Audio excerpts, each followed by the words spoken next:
Halo, jumpa lagi dengan saya Zainal. Kali ini saya akan melakukan sedikit review, tepatnya quick review dari Mobo Biostar Racing X370 GT3.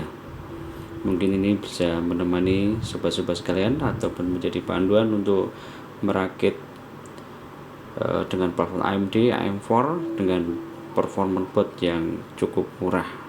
Sebenarnya tadinya saya tidak akan melakukan review atau video ini ya, tapi kebetulan kemarin itu dapat harga agak bagus, saya beli. Terus setelah dites ternyata hasilnya oke. Oh ya, bot ini harganya kisaran 1,6 juta untuk retail price, tapi mungkin kamu bisa mendapatkannya dengan harga lebih murah. Silahkan hunting di marketplace sendiri. Mari kita buka dulu botnya.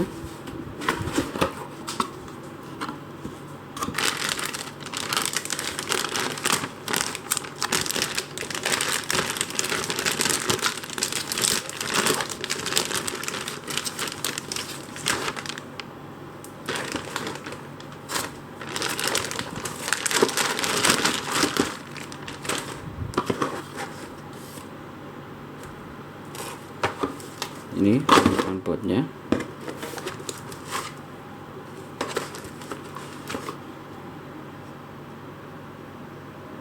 Terdapat dual VGA slot M2 yang support NVMe 4.0, slot 4 maksimal 64 GB, bisa sampai 3200 MHz. pendingin VRAM dengan LED-nya ini. Di sini juga ada LED ini nanti. Ini LED.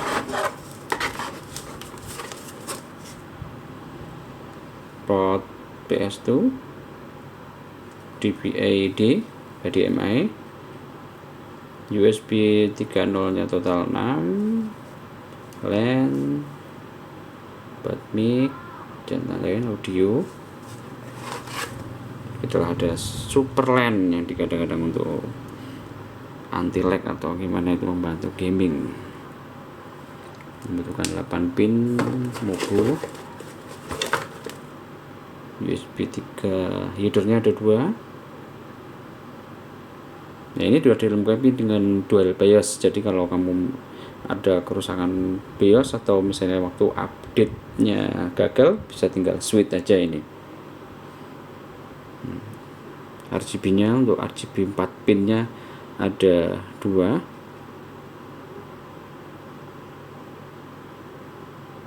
Port SATA-nya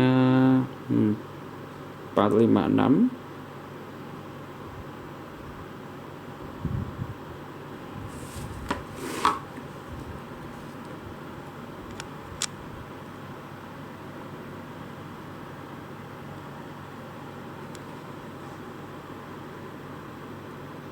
Untuk fitur-fitur lainnya ini sudah dilengkapi dengan kayak anti short atau apa gitu, kamu bisa baca sendiri di webnya untuk spesifikasi selanjutnya. Belakang boardnya ini. Oh ya, untuk Mobo ini walaupun harganya murah, digaransi 6 tahun ya sama Biostar ya, yaitu 2 tahun replace dan 4 tahun berikutnya itu servis saja. Pastikan bot yang kamu beli bersegel resmi dari SME. Ini yang didapat backplate.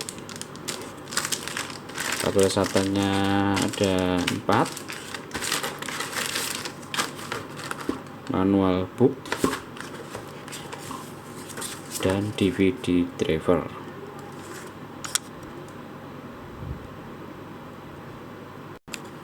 Pengetesan kali ini kita memakai Ryzen 5 3600 TFOS TUF Delta RGB 16 GB kit PC 2666. Terus VGA nya memakai Asus GeForce GTX 10602 GTX 10602 OC 6GB. Dan untuk PSU kita memakai APSP HP Pro 550W. Ini sudah saya rakit tadi. Casingnya memakai Armageddon Nimitz N5 Aurora.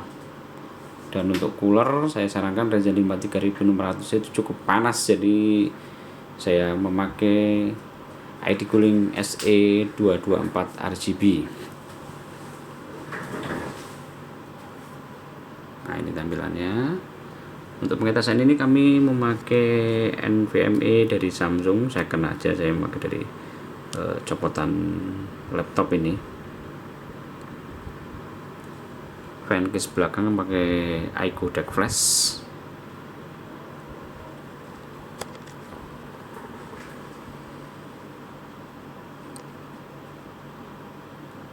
Mari kita mulai dari tampilan BIOS dan cara setnya. Soalnya ini walaupun udah saya tes, nanti ini rencananya ini akan jalan di 4,2 GHz dengan RAM-nya akan kita coba running di 3200 MHz. Nah, ini dia tampilan dari BIOS-nya, BIOS Star Racing X370 GT3 ini.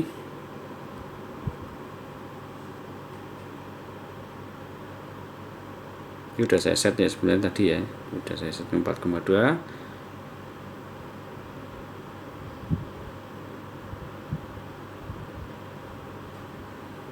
Untuk melakukan setnya ini kita langsung ke ini nih, kita cari yang tulisannya ini one. Nah, klik di bagian one ini, set clock auto aja. Ini di setting CPU rasionya kita tulis ke 42 dan jalan 4,2 GHz. XMP nya ke XMP 1, tapi di ini nih, CPU rasio 42 GHz. Terus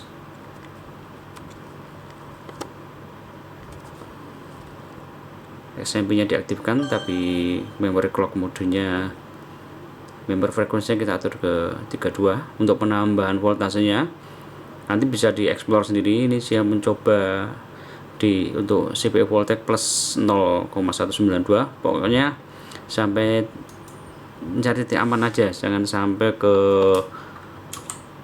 kuning, di bawah kuning aja kalau bisa. Nah, ini saya plus 0,192. Mungkin bisa beda di prosesor kamu, atau mungkin bisa lebih rendah lagi, lebih bagus, lebih adem. Ini memori voltage-nya ya, 0,192. Untuk CPU core voltage-nya plus 0140. Nanti jadinya itu kalau full load kisaran running cuma 1,25 volt. Nah, setelah di setting gitu kita pencet F10, simpan, yes. Mari kita melakukan tesnya. Pertama kita coba tes dengan Cinebench R20.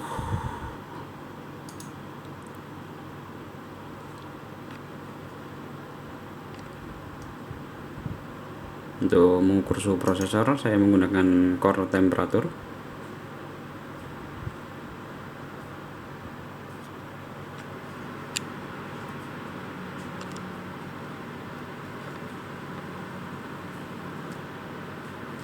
Itu udah mulai naik. Ini ID Cooling SE224 nya juga saya memakai pasta bawaannya, tidak diganti dengan pasta yang mahal. Ryzen 5 3600 itu karakternya panas karena V-core-nya itu kalau auto dia bisa naik di atas 1,5 volt. Bahkan kalau memakai HSF standar itu bisa tembus di atas 90 derajat. Dengan setting auto ya, auto default. Ini suhu maksimal bisa menahan di 69. Mungkin kalau side panel ditutup mungkin kisaran 70-71 paling-paling. Ini masih belum saya pasang side panelnya.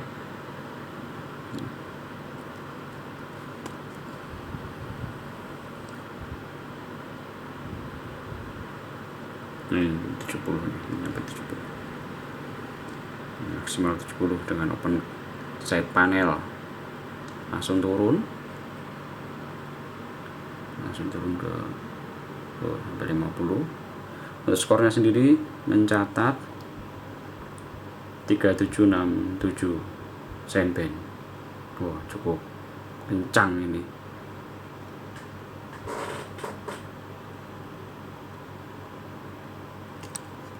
Selanjutnya untuk menguji dari performa NVMe nya, apakah benar bisa kencang memakai board ini dengan NVMe 4.0. Kita memakai Crystal Disk Mark.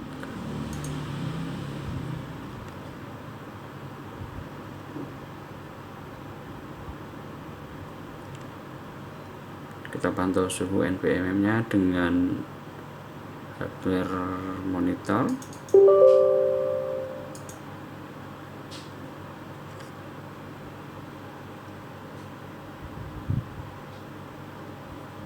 Voltnya masih cukup adem ya. Ini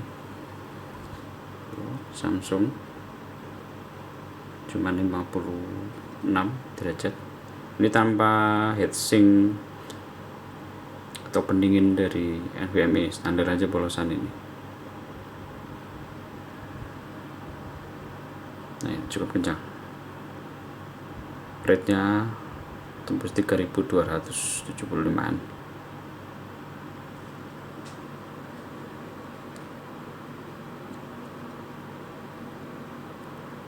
Casing ini cukup bagus menurut saya, pas banget untuk micro ATX board.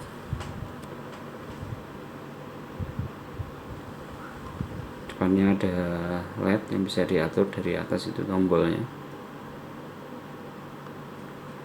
Untuk Biostar ini ada untuk mengatur LED atau apa itu pakai ini nih, software ini nih. Pakai Racing GT ini. Kita buka. Itu juga bisa buat OC juga, tapi saran saya sih ini di Vivid LED ini, DJ ini. Nah, nanti bisa dipilih-pilih sesuai keinginanmu, mau warna apa, atau misalnya mau permanen, ini permanen, bright, atau satu warna, atau gimana, atau mau menyesuaikan musik.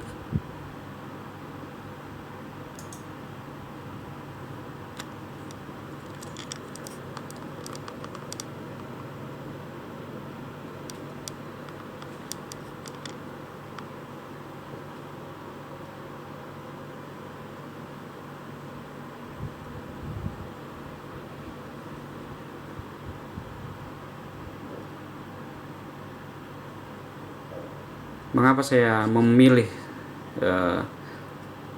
X series walaupun mungkin dengan harga segitu ke saya atau kita bisa membeli chipset B450 yang kekinian mungkin modelnya, tapi berdasarkan pengalaman saya memakai X series itu compatibility RAM-nya itu gampang banget. Kadang-kadang kalau B450 itu kadang-kadang milih-milih RAM, dan mungkin apalagi pakai Ryzen Gen 2 kadang agak susah untuk orang awam, terutama untuk malas mengusir RAM atau cukup main XMP kadang-kadang kesusahan. Kalau untuk seri X370 ini aja, kamu main default aja, misalnya main XMP biasanya langsung jalan. Berikutnya, nah ini rate-nya 3275, rate-nya 1515.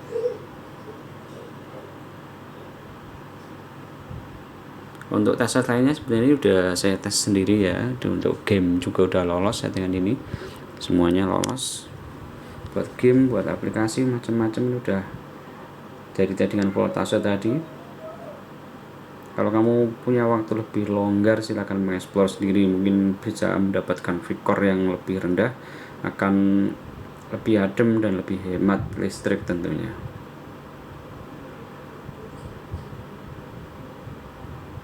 Sekian dari saya, semoga bermanfaat dan semoga negara kita ini segera bebas dari wabah corona ini.